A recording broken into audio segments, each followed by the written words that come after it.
রাজনীতিবিদদেরকে অপমান অপদস্থ করেছিলেন, সেই নতুন নাটক আবার নতুন করে দেশে বিদেশে আমরা দেখছি।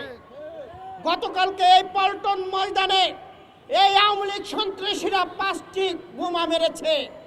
বন্ধুরা, দেশে বিদেশে ষড়যন্ত্র থেমে নেই, কিন্তু প্রশ্ন হলো অন্তর্বর্তী সরকারের প্রধান নিউ ইয়র্কে যেই ঘটনা ঘটেছে, এই দায় কি তিনি এড়াতে পারবেন কিনা বাংলাদেশের মানুষের প্রশ্ন। আপনারা দেখবেন অন্তর্বর্তী সরকার ডক্টর ইউনূস সাহেব চুপচাপ থাকেন, কথা বলেন না, কিন্তু তিনি চোরের বলে চুরি করতে, গ্রেফতার বলে সজাগ থাকতে বাংলাদেশের মানুষ এখন প্রশ্ন করতে চায়, তাহলে ডক্টর ইউনূস সাহেব কি এই রাজনীতিবিদদেরকে অপমান অপদস্থ করবে? ডক্টর ইউনূস সাহেব, অন্তর্বর্তী সরকারে যারা আছেন তারা এই দায় এড়াতে পারেন না। বাংলাদেশের মানুষ মনে করে অন্তর্বর্তী সরকার প্রধান এই ঘটনার সঙ্গে জড়িত।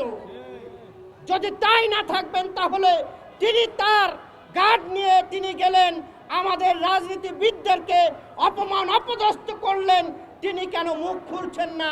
আর তিনি যখন এই রাজনীতিবিদদের নিয়ে যাবেন, সেখানে কেন তিনি নিরাপত্তা দিতে পারলেন না? বাংলাদেশের মানুষ তাকে প্রশ্ন করতে চায়। ডক্টর ইউনূস সাহেব, যত ষড়যন্ত্র করার চেষ্টা করেন না কেন, কাজ হবে না। বাংলাদেশের মানুষ জাতীয়তাবাদকে বিশ্বাস করে, বাংলাদেশের মানুষ ধানের শীষকে ভোট দেওয়ার জন্য উন্মাদ হয়ে আছে।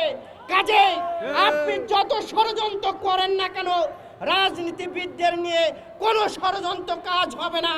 আগামী দিনে এদেশের মানুষ দেশনেত্রী বেগম খালেদা জিয়া এবং দেশনায়ক তারেক রহমানের নেতৃত্বেই থাকবে, কেউ ঠেকাতে পারবে না। আপনাকে একটি কথা স্মরণ করে আমি আমার কথা শেষ করতে চাই। ইউনূস সাহেব, আপনাকে বুঝতে হবে গণভবনের কি দশা হয়েছে। এমন কোনো কাজ করবেন না যেটা যমনতাও হতে পারে। সকলকে ধন্যবাদ জানিয়ে আমি আমার কথা শেষ করছি। দেখা হবে রাজপথে, কথা হবে স্লোগানে, হয় লাশ না ইতিহাস।